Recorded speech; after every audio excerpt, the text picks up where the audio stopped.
Do you want to draw this one? You just need to follow my steps.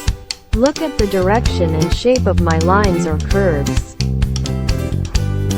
Let's move your marker now. Check it out, it's very easy. Just make lines like this. We don't need complicated theory. Let's draw together. Don't be afraid of being wrong. Everyone has their own artistic soul.